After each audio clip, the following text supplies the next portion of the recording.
Well, first off, I know you're from the area, so glad to have you guys back and everything. So let's talk about Love and Other Stunts, and what in the world made you decide that you want to make a movie like this?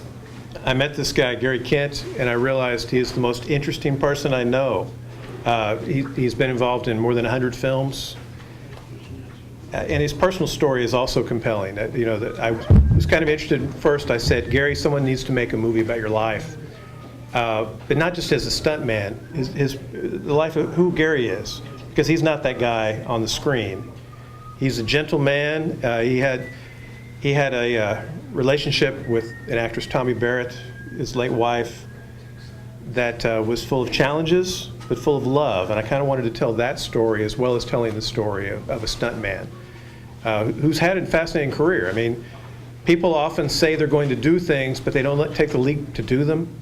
Gary took the leap to do these interesting things and has had a great life because of it. So he's a vital guy, you know, at this time. And I'm a storyteller. I'm a novelist, journalist. I'm a writer, and I was interested in his story. Excellent. So Gary, coming from your side as an actor and a stuntman, and now you're kind of the focus. And I heard you mention earlier they're very hands off. How difficult is that? Is it a difficult transition for you, or is it? In a way, yeah, because I want to stick my nose in everything. I always have wanted to, but that's the name of the game. But I'm trying to avoid doing that because I trust Joe, and his partner on this is a young filmmaker in Austin named Andrew Thomas, and I promised them I'd leave it alone. So I sort of tied my hands and said, don't mess with it.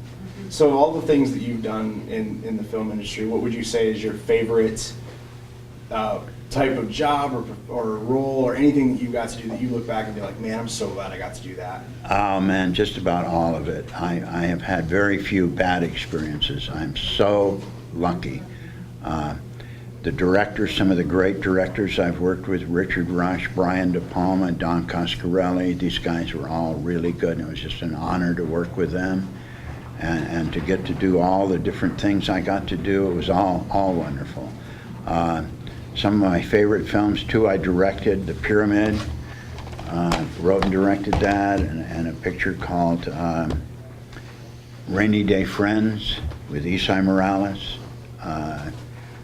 That was a big thing in my life, but also some of the snarky independent films like Phantom of the Paradise and Psych Out and Hell's Angels on Wheels, even the biker films.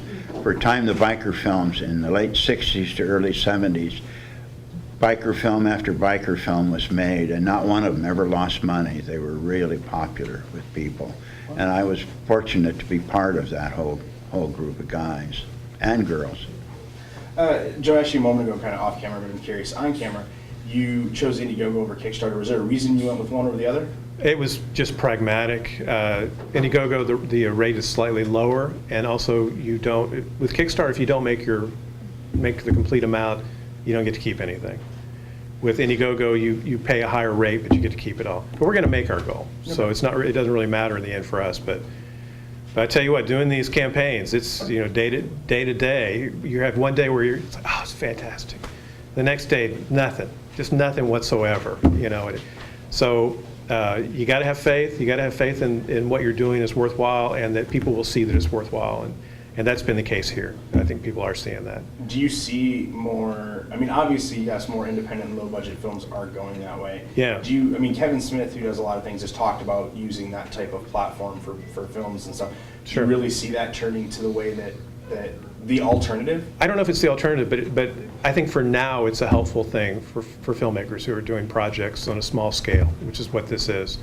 With all trends, I think it may go to the wayside at some point, but I think it's a wonderful thing right now, and it's the only means that we have, because I've been doing the filming of this project just basically out of my pocket, and getting crews, renting cameras. You do what you can, but this really will allow us to finish the film, and that's the most important thing. You excited to see the final product? Yeah, I'm really. I hope I live that long. Oh, I'm sure. And then I have to ask, obviously, Phantom of the Paradise fits under the category of one of those movies that everybody's like, that has questions about. How in the world did you turn Dallas into New York?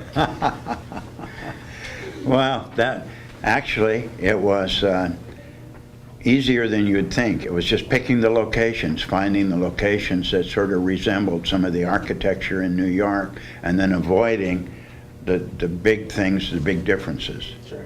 You know, and of course a lot of it was interior, in the old Majestic Theater, and then the courthouse that we shot and used for the mansion, Swan's Mansion, and just places that we'd find around Dallas that looked like places you would find in New York, and that's where we would shoot scenes, stage scenes.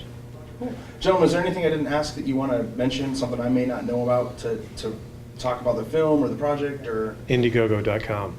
Go there. Love and Other Stunts. We're at the time of this taping, we're at 78% funded, so we just need a little nudge up to the top, and we hope people will support it. And it ends?